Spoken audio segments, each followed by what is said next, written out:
3-3 हजार रुपये खात्यान घेतात आणि त्यांना शिवे घालतात। नमस्कार, जय हिंद, जय महाराष्ट्र। परत आपण एक तुमच्यासाठी ब्लॉग काढलेला आहे। आता ते ब्लॉग अपलोड करायची वेळ आहे, फक्त अपलोड करणार आहो। पण मी म्हटलो मी तुमच्यासाठी एवढी मेहनत करतोय, तुम्ही यार व्हिडिओला काय रिस्पॉन्स नाही देत, व्हिडिओला लाईक तरी करा।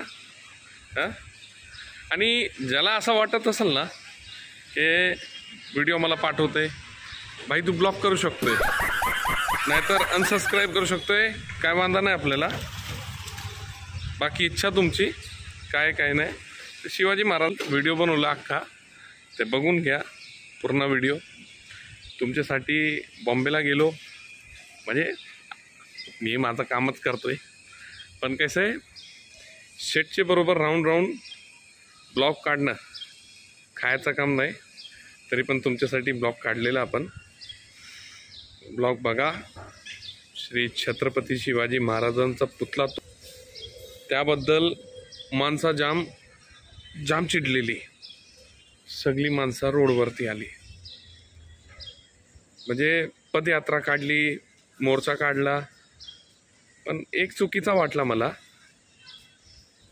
काहीच पण असू द्या, पण जे आपले आदरणीय एकनाथ शिंदे साहेब आहेत, म्हणजे मी रिस्पेक्ट म्हणून देतोय, कारण काय आपले महाराष्ट्रातले ते CM आहेत, म्हणजे मुख्यमंत्रीला तुम्ही इज्जत नाही देणार, मग कोणाला देणार? त्या खुर्चीला तरी द्या, त्या माणूसला नका देऊ। शेवटी ते CM आहे। आणि पब्लिक काय बोलत होती माहिती आहे का? जाऊ द्या, ते काहीतरी नारे मारतात ना, भडवा आहे ऐसा कुछ तो जान दो। बाईंचं पण माहीत नाही, ते 3-3 हजार रुपये खात्यान घेतात आणि त्यांना शिवे घालतात। ठीक आहे, व्हिडिओ बघून घ्या तुम्ही, आणि व्हिडिओला लाईक, शेअर, सबस्क्राईब करायचं। तुमच्यासाठी आपण ब्लॉग काढतो, हां, सबस्क्राईब करा नक्की। आणि ज्याला आपला चॅनल नाही आवडत तो अनसबस्क्राईब करू शकतोय, जाऊ शकतोय। मित्रा तुला मी थांबवलं नाही, निघू शकतोय तू। सॉरी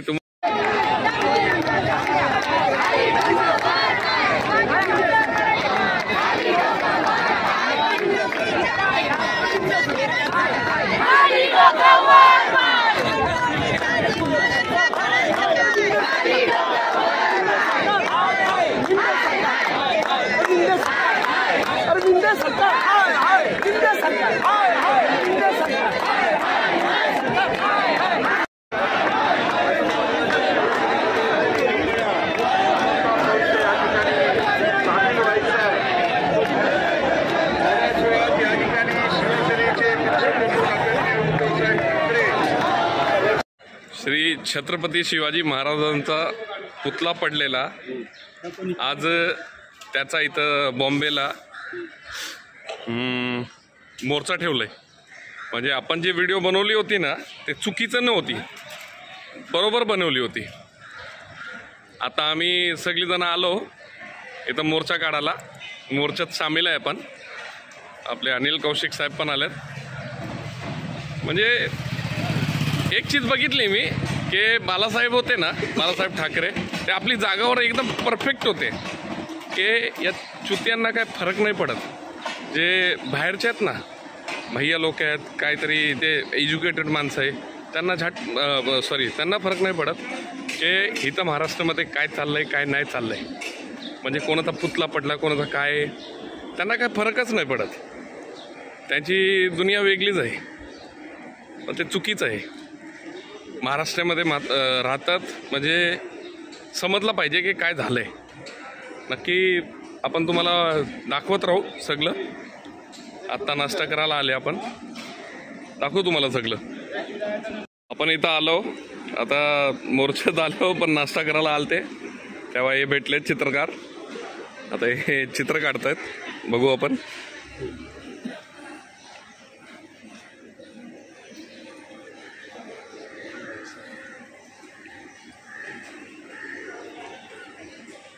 तो समोर दिसतंय त्याचंच काढताय।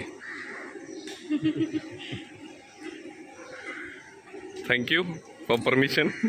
Thank you for your video.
वरिष्ठ नेते या ठिकाणी आलेले आहेत. आतमध्ये आलेल्या सर्व कार्यकर्त्यांना विनंती आहे आपण बाहेर जा, जेणेकरून नेत्यांना इथे बोलण्यासाठी मोकळी जागा निर्माण करता येईल. ते मागे जे उभे आहेत त्यांनी बाहेर जा कृपया. मी त्यांच्याकडे बोट दाखवतोय, बाहेर जा. तुम्ही सगळेच महत्वाचे आहात लीडर, परंतु बाहेर जा.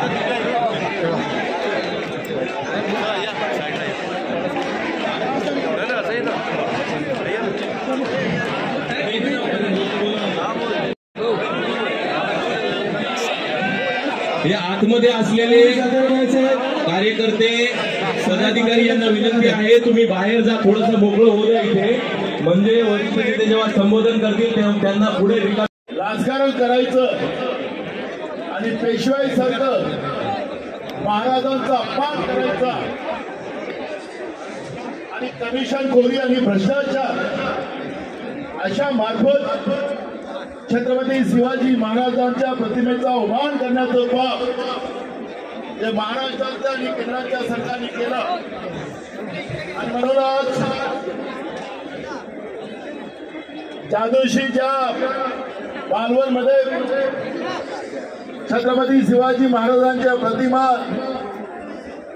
त्या ठिकाणी पडली, ते फक्त महाराजांची प्रतिमा नाही तर महाराष्ट्राचा धर्म आणि महाराष्ट्राचा अवमान या राज्याच्या आणि केंद्राच्या सरकारने केला.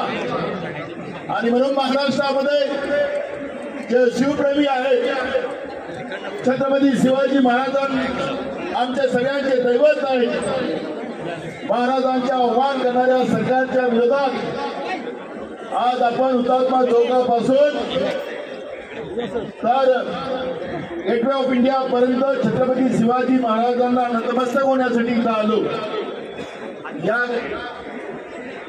या कार्यक्रमाला उपस्थित झाले आणि गेटवे ऑफ इंडिया म्हणजे आपल्या देशाचं प्रवेशद्वार.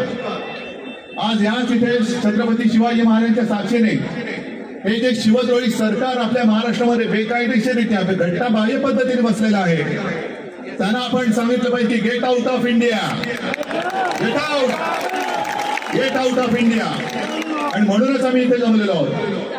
4 दिवसापूर्वी किंवा परवाच देशाचे पंतप्रधान आले आणि माफी मागितली. आणि माफी नसली मागितली तर तुम्हाला राज्याने शिल्लक ठेवलं असतं काय महाराष्ट्राने? पण माफी मागताना सुद्धा त्यांच्या चेहऱ्यावरती जी एक मगरुरी होती, ती मगरुरी तुम्हाला पसंत आहे का? महाराजांचा पुतळा पडला म्हणून मागितली का त्या पुतळ्यामध्ये पुतळा बसवताना भ्रष्टाचार झाला म्हणून मागितली? भ्रष्टाचारांवरती पांघरून घालण्यासाठी म्हणून मागितली? मोदीजी तुम्ही त्यावेळेला आलात, सिंधुदुर्गात आला, निवडणुकीसाठी आला ते तर आम्हाला माहिती होताच. आम्हाला एक वाटलं होतं, अभिमान वाटला होता की आपल्या देशात पहिला प्रथम नौदल दिन माझ्या महाराष्ट्राच्या किनारपट्टीवरती साजरा होतोय, दिमागदार केला होता. पण त्याच वेळेला घाईघाईने भ्रष्टाचार करून महाराजांचा पुतळा बसवण्याची काही गरज नव्हती. आणि मी काल परवाच म्हटलेलं आहे, निवडणुकीच्या वेळेला जे मोदी म्हणत होते की हे मोदी गॅरंटी आहे, हीच ती मोदी गॅरंटी, जिथे हात लावेल तिथे सत्यानाश होईल. आणि माफी तुम्ही कोणाकोणाची मागणार? महाराजांचा पुतळा कोसळला भ्रष्टाचाराने, त्याच्यासाठी मागणार?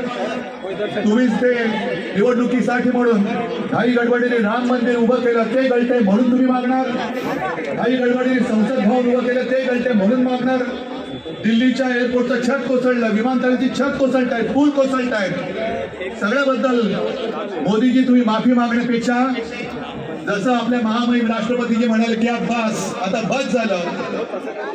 कदाचित देशाने एक चूक घडली असेल, तुम्हाला निवडून दिलं, पण महाराजांची माफी दुसऱ्याची मगरुरीने मागून चालणार नाही.